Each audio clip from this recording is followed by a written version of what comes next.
एक सर्द खामोश रात। 15 साला सुहेब, जो मोटी जैकेट पहने हुए है, अकेला एक सुनसान सड़क पर चल रहा है। सर्दी।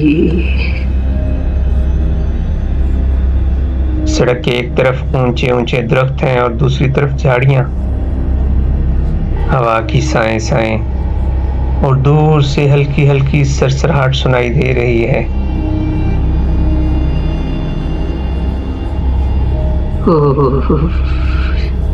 शायद मुझे अपने घर बैठकर पढ़ लेना चाहिए था। इतनी ठंड है। उफ, सर्दी।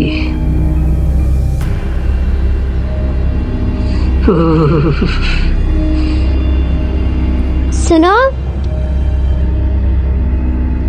ये क्या था? कौन हो तुम? मैं यहाँ हूँ, प्लीज मेरी मदद करें। मैं यहाँ हूँ। तुम नजर तो नहीं आ रही, कहाँ हो? कहाँ से आवाज आ रही है? मैं दरख्त के ऊपर हूँ, बराए करम मेरी मदद करें। इधर इस साइड पे मैं दरख्त के ऊपर बैठी हूँ। क्या तुम वाकई दरख्त के ऊपर हो? तुम्हें नीचे उतरने में मदद चाहिए? मुझे नीचे उतरने में मेरी मदद करें, प्लीज मुझे नीचे उतारे। प्लीज। सुहेब इर्द गिर्द देखता है। इसके जहन में चुड़ैलों और बदरूहों की कहानियां आती हैं, लेकिन वो हिम्मत करके बच्ची की मदद करने का फैसला करता है। पत्थर पर चढ़कर इसकी मदद करता हूँ। ये लो मेरा हाथ पकड़ लो। क्या तुम ठीक हो? हाँ, मैं ठीक हूँ, शुक्र है आप आए। कहाँ रहती हो? जुबैर साहब की बेटी हूँ। आपके घर के करीब वाले किराने की दुकान के पास नीले रंग का जो घर है उसमें रहती हूँ। तुम जुबैर अंकल की बेटी हो? लेकिन इतनी रात को यहाँ क्या कर रही हो?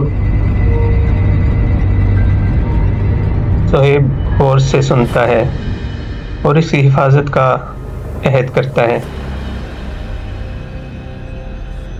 सुहेब और बच्ची सड़क पर साथ चलते हैं। सुहेब बात करने की कोशिश करता है ताकि माहौल थोड़ा हल्का हो जाए। मेरे वालिद के कुछ दुश्मन हैं, वो उन्हें नुकसान पहुंचाने की कोशिश करते हैं। आज स्कूल से छुट्टी थी, मैं वहाँ अपने वालिद का इंतजार कर रही थी कि चौकीदार ने बताया कि वालिद ने किसी को भेजा है। क्या बाय निकली तो एक अनजान आदमी था जिसने मुझे अगवा कर लिया। उसने मुझे रस्सी से बांध रखा था, मगर खुशकिस्मती से मेरी रस्सी ढीली हो गई और मैं भागकर दरख्त पर चढ़ गई। ओह अच्छा, फिर तुम यहाँ छुपकर क्यों बैठी थी? वो लोग मुझे तलाश कर रहे थे, फिर आप आ गए और मैंने आपसे मदद मांगी। अफशीन नीले रंग के घर की तरफ इशारा करती है जो जुबैर अंकल की दुकान के साथ है। वो हल्की सी मुस्कुराहट देती है। ये रहा मेरा घर, अब आप जाइए, मैं अपने घर जा रही हूँ। आपका बहुत शुक्रिया। पक्की बात? अच्छा ठीक है, अफशीन अपना ख्याल रखना।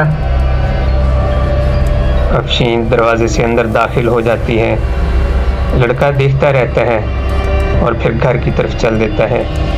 रात की खामोशी इसका पीछा करती है। कुछ ही दिन बाद लड़का जुबैर अंकल की दुकान पर सामान लेने आता है। दुकान की रोशनी रात के अंधेरे के खौफनाक यादों से बिल्कुल मुख्तलिफ है। अस्सलाम वालेकुम जुबैर अंकल। वालेकुम अस्सलाम बेटा, क्या हाल है? क्या चाहिए?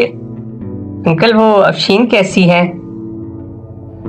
जुबैर अंकल हैरत से लड़के की तरफ देखते हैं। इनके चेहरे पर खौफ और हैरानी के तासुरात आ जाते हैं। अफशीन? बेटा तुम अफशीन को कैसे जानते हो? अंकल वो मुझे कुछ दिन पहले रात के वक्त मिली थी। मैंने उसे उसके घर तक छोड़ा था। जुबैर अंकल का चेहरा सफेद पड़ जाता है। वो पीछे हटकर कुर्सी पर बैठ जाते हैं। क्या कहा तुमने? वो घर आई थी? हाँ अंकल, मैंने खुद उसे दरवाजे तक छोड़ा था। जुबैर अंकल की आंखों में आंसू आ जाते हैं। वो आहिस्ता आहिस्ता बात करते हैं। बेटा, वो मेरी बेटी थी, लेकिन वो कई साल पहले मर चुकी है। सुहेब ये सुनकर दम बखुद रह जाता है। वो जुबैर अंकल की बात समझने की कोशिश करता है। क्या? लेकिन वो तो जिंदा थी। मैंने उसे देखा था और खुद अपने साथ लेकर आया हूं। हम रास्ते में बातें भी करते आए हैं। ये कैसे मुमकिन है? ये क्या माजरा है जुबैर अंकल? खुल के बताएं। एक दिन अफशीन स्कूल गई, लेकिन वो वापस नहीं आई। वो गुंडे जो मेरे दुश्मन थे उसे अगवा करके ले गए।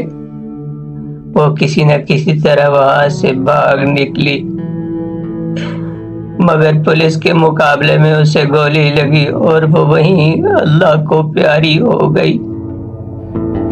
शायद वो उसकी बेचैन रूह थी जो मदद मांगने तुम्हारे पास आई थी। जुबैर अंकल की आवाज गूंजती है। लड़का खौफ और अफसोस के मिले जुले जज्बात के साथ दुकान के काउंटर को घूरता रहता है।